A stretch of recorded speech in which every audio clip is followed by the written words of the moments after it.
Let me explain my kidnapping attempts again, because my last video was pretty bad. So about 4 years ago, age 18, year 2022, my graduation year, I'd be strung out on crystal meth and under a state of mind control. I had voices which would tell me to do certain things, go in certain directions, talk to certain people, open my mind up to things, and there wasn't one time that I recall me disobeying my voices. I didn't know at the time. I didn't know that I was being puppeteered. I had no idea what was going on with because people were letting me know that they were watching me. People were letting me know that they were listening to me. I just had no idea. I just wasn't acknowledging the fact that I had voices. I wasn't acknowledging the fact that stuff was happening to me. Not out of denial or anything. It's just the fact that I was completely unaware of it, even though I should have been aware of it. And so people were letting me know that they were listening to me. People were letting me know that they could hear me, or that they were watching me. And I was angered by it. I was completely enraged by it, because people were on my phone at this time too, sending text messages and turning off my cellular data pretty much any time that I wanted to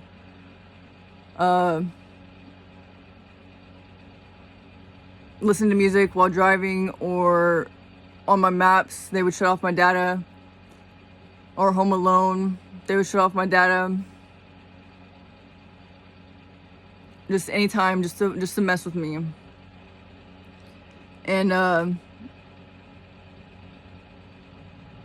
so I knew something was up. I knew something was going on, and I knew this for a while. And I was enraged about it for a while. And then finally, the one day comes that the voices are telling me to swallow a bottle of Advil in order to get attention from the people around me, to understand what I'm going through and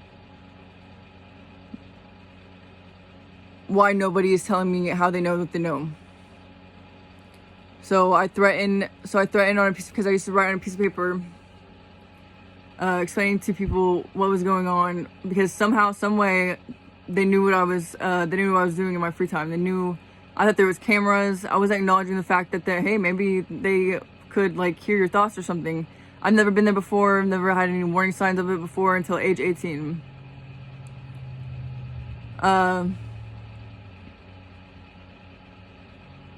So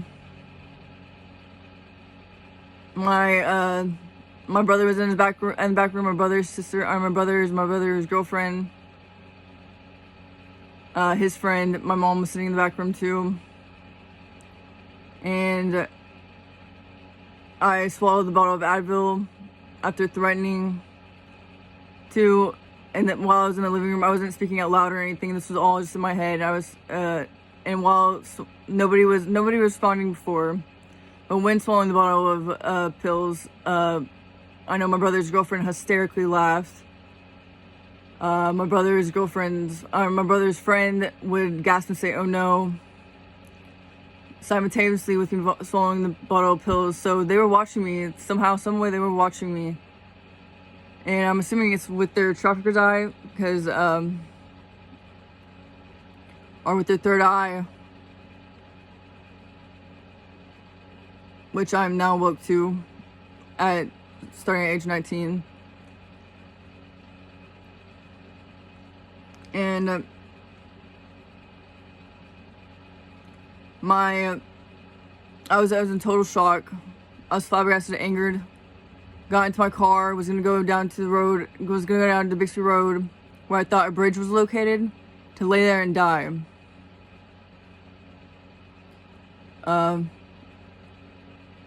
I remember the voices contemplating inside my head, talking to me on the way down there. And as soon as I pulled into a little parking space in front of a gate on a gravel road. I hopped out, was gonna go and find this bridge, and I'm not even a minute away. Not even a minute. Like a vehicle pulls up behind my vehicle, and a vehicle that I know is familiar from Haskell, Oklahoma.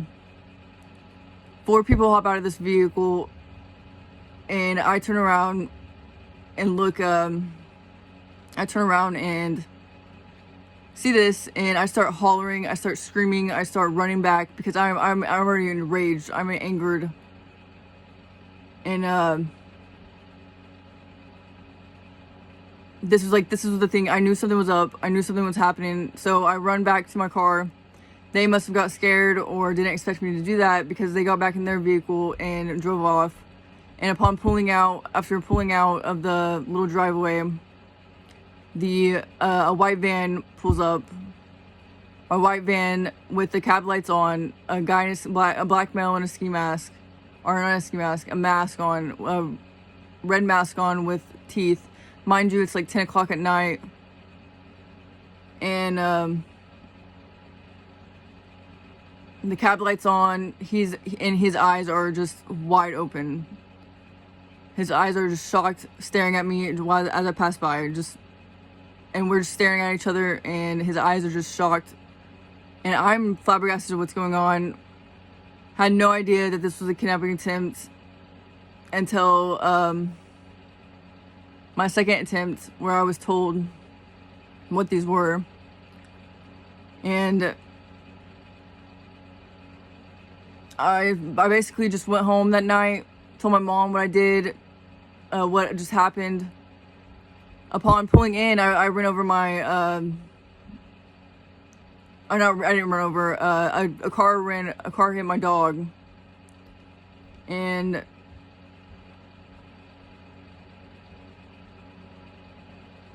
they took the dog to the vet. My brother and his friends took the dog to the vet. My mom was in the back room the whole time. I told my mom what I did, and she told me. And she didn't say anything. I told my mom what I did, what happened, and I went to the living room and fell asleep for about 8 hours. Woke up dead, I'm just like dead, purple lips.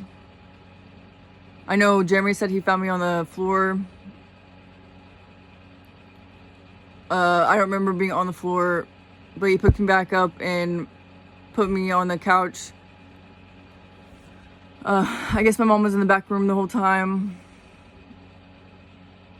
I know she was high. But that's I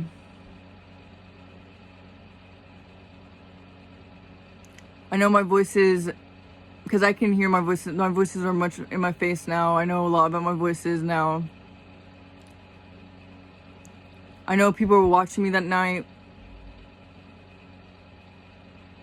But it's not cool whenever your voices are saying that something happened to you while you're on the floor or whatever. Or honestly, I think y'all are pretty fucked up for what y'all do. Hiding the voices from me. I know my mom,